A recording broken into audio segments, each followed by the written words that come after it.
as we continue our study of the book of Exodus, we come to what is really one of the very high points of the entire book. I would say the deliverance at the sea and the deliverance with the 10th plague, the plague of the Passover, and of course the making of the covenant at Mount Sinai would be in many ways the three high points of the story. And the one that we have today is actually in many ways a kind of a paradigm, a kind of a picture that is used by the Israelites all through their history as they, first of all, look at what God did and then reflect on that as they hope that God will act for them in the future. We study Exodus 13 verse 17 through 15 verse 21, the beginning of the deliverance at the Sea of Reeds, as it's called in Hebrew, the Yam Suf, and then the song that is sung by Moses and by Miriam to celebrate that victory. We note that, first of all, in chapter 13, verses 17 through 22, that Joseph's bones are being taken along. This is picking up on that ancient idea that there would be a return to the land. It has always puzzled me, and there is, of course, no answer to it. Why in the world didn't they go and take Joseph back and bury him in the land of Canaan as they had taken Jacob back? There would seem to be no reason why, if he was at the high point of his career when he would have died, that he wouldn't have been taken back before there were pharaohs who rose who didn't know him. But the text says nothing about that, and so these many generations later, however many that were, those generations were, they take the bones, and it's not really mentioned much more in the story, but at least the event is mentioned. We're told then that the people were not going to go right up into the land of the Philistines. The Gaza Strip, as it's called today, would have been that area in the very southwestern part of Israel. And partially it's because it says if they had to get into a battle right away, then they might be afraid and they might turn back. Though we will see that soon after they leave, after having watched Pharaoh and his hosts washed away and drowned, that they will get into a battle anyway against people known as the Amalekites, who are actually distant relatives of them. So we're told, though, that there is this pillar of cloud by day and the pillar of fire by night. And we might remember this when we look at the story of the Transfiguration, or the story of the ascension of Jesus, or when the Temple of Solomon gets dedicated and the temple or the tabernacle, where that cloud comes down. A cloud is not simply the kind of white puffy cloud that we see in the sky. It is symbolic of what's hiding the presence of God behind it. And thus this is the presence of God which is there, and a little bit later the text will mention that the angel of God is behind them, between them and Israel and Egypt, and that the pillar goes to lead them. So God's symbolically present with them. We don't know exactly what kind of cloud it looks like, and it's usually kind of an odd picture when they draw it. You never quite know exactly whether that's anything close to the way it looks.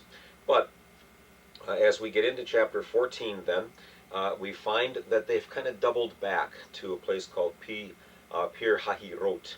One of the things to note in the last, I think probably about 20 or 25 years now, since I believe the 1973 Mideast War, when much of the land of the Sinai was taken before some of it was given back, there has been a lot of archaeological excavation.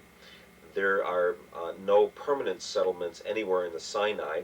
Nobody really knows exactly where Mount Sinai was, but the traditional place is down at the very southern tip of a triangular-shaped piece of land, and that's visible in the materials that are provided. But these cities that are mentioned are also probably more just kind of caravan stations or something like that.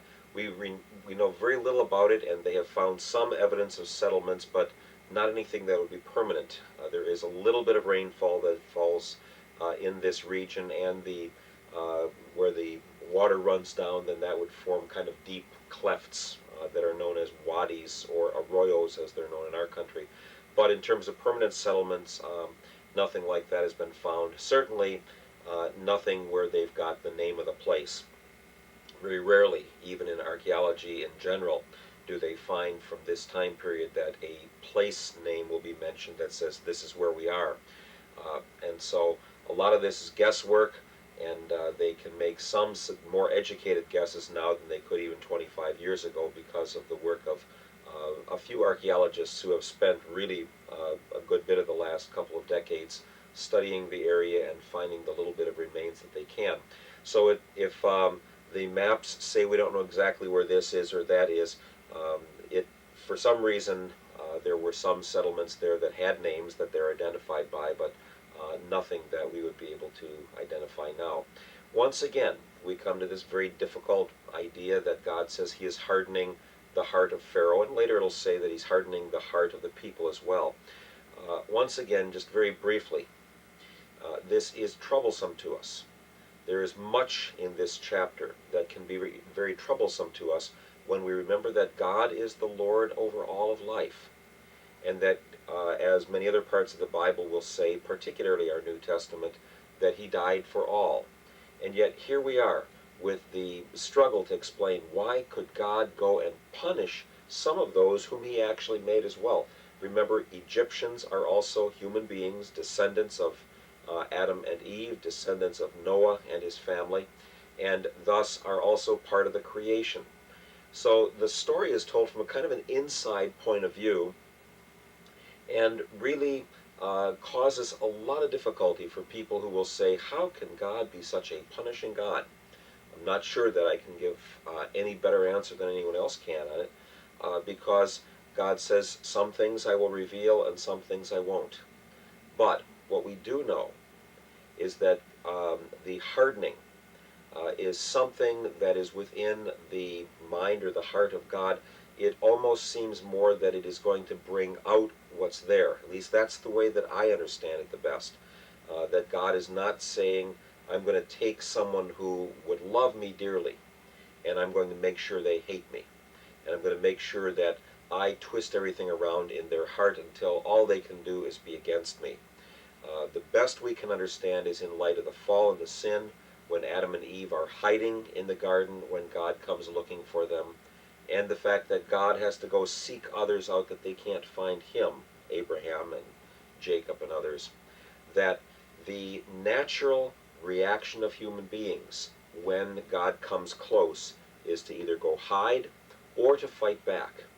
And this would mean then that as God says, I'm going to really show what's in his heart, we could either say that Pharaoh hardened his heart or that God hardened his heart.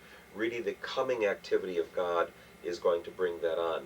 If you've watched any of these police videos where they show true-to-life videos, it always amazes me with the respect or fear that I would have of a policeman who would pull me over for speeding or something like that, how so many of the people who are pulled over are mouthing off and just really being very nasty to those cops who are pulling them over. And it's almost like when somebody says, I'm going to take your freedom away, that then a person might say, I'm going to take my chances and I'm going to yell as much as I want to. And sometimes even there'll be this charge of resisting arrest. But as God comes here, he is saying to Pharaoh and his army, I'm going to let these people go, and I'm not going to let you chase after them. So it really removes the threat from behind them. They will have the threat of the Philistines and the other Canaanites who live in the land up in front of them, much like when Jacob fled from his uncle Laban.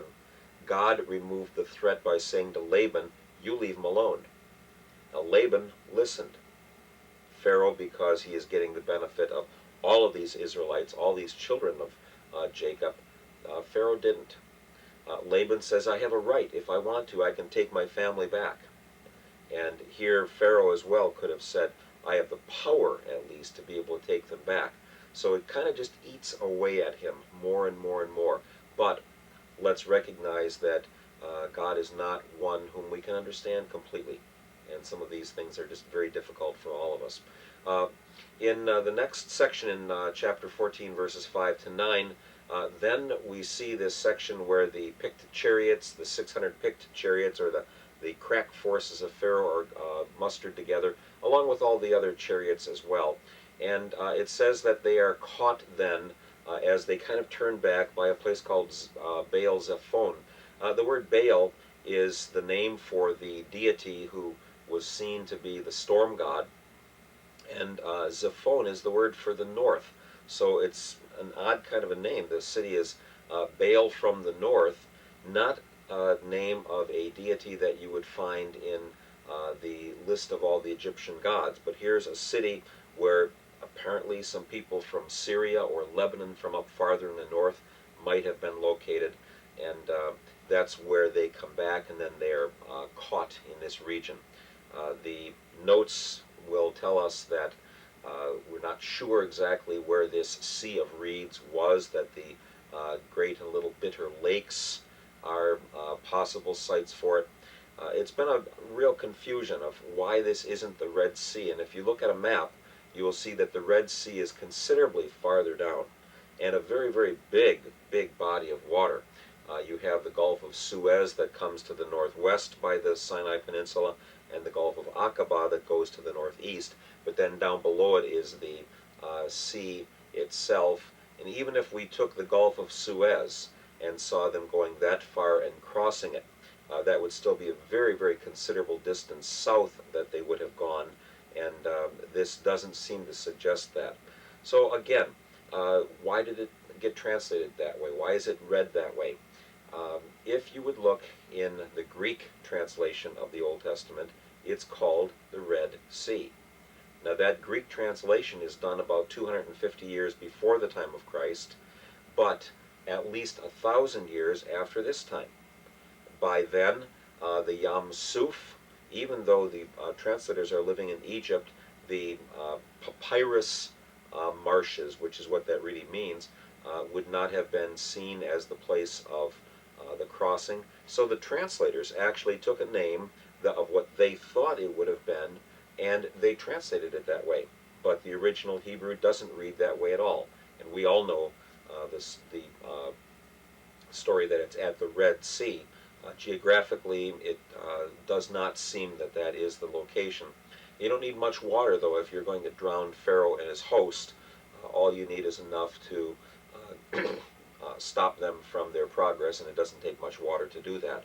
So we may never know the exact location. The central event is that God is there and that he is doing something. In chapter 14, verses 10 to 14, then, we find one little hint again, like we've had very early in the book, about the Israelites complaining to Moses. They never seem to be settled.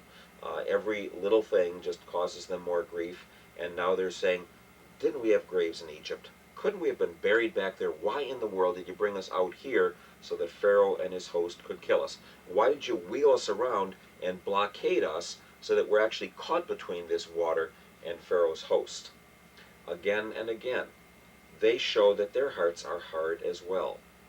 But what God will do is he will act in grace toward them, and they will come up a little bit, and they will be able to say, we believe, we've seen God acting. Here at least you're going to see some of that take place. But Moses' response is simply, stand firm and the Lord will fight.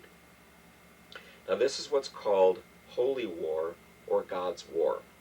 It is something that is going to appear again with these Amalekites, for example. It's going to appear as Israel goes into the land of promise. It will appear all the way through Israel's history when the people say, where is our God and how will he give us salvation? This event right here, probably even more than the plague of the firstborn, where the Israelites were in their own homes, this plague was was a direct battle. And God is going to cause panic. And God is going to be fighting for his people. If we want to stand back and ask if God is fair, this story is not going to help us know it. But if we look at the promises to Abraham, those who bless you, I'll bless. Those who curse you, I will curse. I will bring their curses back on their own head. And now God shows what he has done. As the people back into the future, this is as close as we can get to an Easter type of event. Now it's not Easter. And those who would say that this is like Easter, all we can do is see here a little bit of a hint of it. because obviously with Easter, Jesus had to suffer and die and then rise.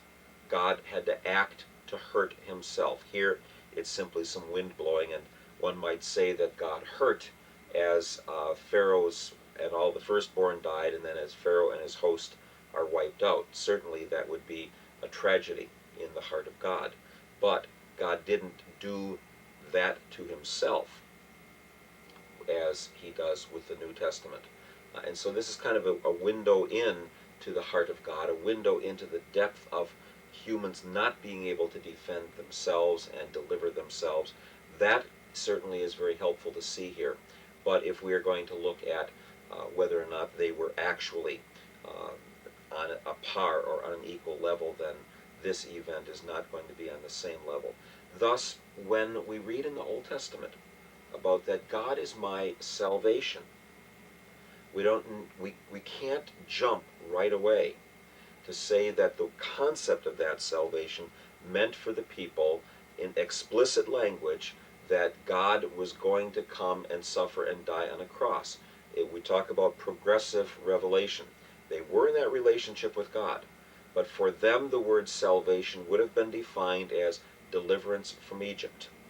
Later, when they go into the land, they will be delivered as they take the city of Jericho and as they take some of the country. But then the tables will shift, and God will actually come against them. As they turn away from him, the day of the Lord, which this is the par excellence, this is the day that everyone would look back on. That day of the Lord, that some of the prophets talk about, would be a day when God would come at his own people as if they were like the Egyptians. And so much of the Old Testament is a real tragedy. It's a passion of God as he hurts because of what his people have done. And sometimes then he has to use armies or natural disasters against his own people. The idea, though, is that God is the one who will get the glory here, and that the people of Egypt are not going to be able to overcome what has taken place. And so in chapter 14, verses 15 to 19, then Moses stretches his hand out over the waters, and the waters, of course, part. And then all of the people are hardened in their hearts, the Egyptians, and they chase after them.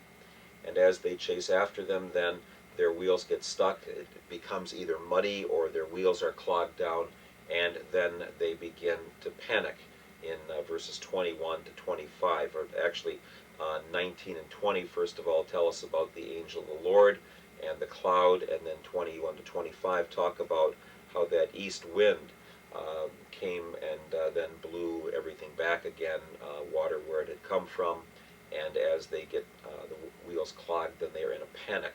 That's a very technical term, that they are gripped with this terrible panic, that somehow they are in the grip of one from whom they cannot escape. Chapter 14, verses 26 to 31, then tell us about how the water comes back and the people all die, and that God has indeed saved his people. Not through the Lord dying, but here the enemies of his people dying. Then the people believe. So they see that event. They had seen all these plagues, and yet they were now panicking themselves. Now it says they see once again, and they believe, and so God kind of draws out from them that trust that he has put in them, that he will be with them at all times. Chapter 15, verses 1 to 21, is really two songs. The first verses, most of it is a song of Moses, one of two songs of Moses. The other one is in Deuteronomy chapter 32, at the very end of the Torah. And then a very short song by Miriam, which the women sing as they celebrate with tambourine that God has saved all of his people. Now that song that Moses sings is a song that picks up some of these concepts that I've just been mentioning. First of all, that God has become their salvation. For them, salvation would have been deliverance from enemies you can see.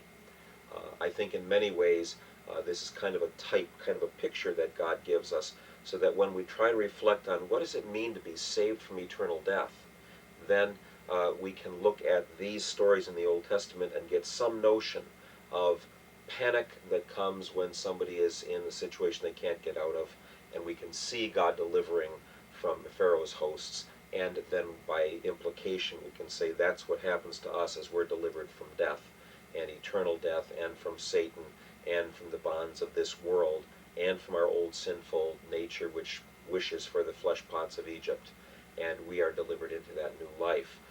We're also confronting here the concept that God is a warrior. Again, as I've mentioned, this is a very troublesome thing, that God would be fighting with some people against others. And if people want to say, I don't want to believe in a God who causes suffering, it's chapters like this that they might read in the Bible and then say, what kind of a God would this be? An early churchman by the name of Marcion, M-A-R-C-I-O-N, actually took away all of the Old Testament and took away the Gospels of Matthew, I believe also the Gospel of John, left, I think, Luke and Acts and Paul's letters, and said the rest of the stories are about a God whom Jesus defeated. And the move to decide which books are in the New Testament and which books in the entire Scriptures was in response to that man who said, I can't have anything in terms of my sacred writings that would talk about a warrior God like this. And so the rebellion, or the reaction against that, was when they finally noted which books are part of the sacred Scriptures. Another term that comes in here is that God, with the blast of his nostrils, is able to win a victory, showing that God is also a God who is involved with nature. Most of the other gods were seen as nature gods. Here, God affects nature. He is not kind of caught up within it, so he's kind of above and beyond that. And one odd little note that you might pay attention to is it says that the people in the land of Canaan knew what had happened here, and that God brought them into that special land, almost as if the story of the song continues on beyond the time of Moses' life, because Moses never brought them all the way into the sanctuary and the holy place in Jerusalem. But those little events are noted there as well. Finally, we notice that there is a statement that no other gods would be as powerful as this. We're still in a realm where people think each nation has its gods and the other ones aren't powerful. And this text says, God's the powerful one, and the other gods are nothing. But it's not as if they say they don't exist, it just says they are not powerful at this point. So we get kind of the vocabulary of a certain time period that gets woven in, and later fuller interpretations of that will come. This section then shows us in a kind of a hidden way and yet a revealed way that God says, I can act to do whatever I need to for you whenever I need to do it. And you may not see me, but I am there. And of course the phrase of the mercy of God that comes here, the outpouring of God's love is there, and the question about is there any God like the Lord anywhere around, and the answer obviously is no. And salvation always results then in praise. We'll see that at other times in the Bible as well. So what we do is when we worship, we are praising God for what he has done and focusing on what has already taken place to decide how we can affect our future and plan our future out in light of what's already happened to all of us. We don't know what eternal life is going to be exactly, and the Israelites didn't know exactly what Canaan would be like. But we too get to look back not just on deliverance from Egypt, but deliverance in the death and resurrection of Jesus from our own sin, our own death. Remember that the Israelites weren't being punished by being down in Egypt. They had not done anything wrong to be there. But we are told that our inherited sin means that we are in trouble that we deserve to be in. And we're treated to the salvation anyway. So this kind of a picture here, we'll see that unfold in other places and times, but it really is the central story of deliverance for the Jewish people, and one that is quite different really from an idea that we are delivered from eternal death and able to live with God by grace forever and ever. Thank you, and I hope that this has helped you get even a better understanding of the way in which God works for us as well.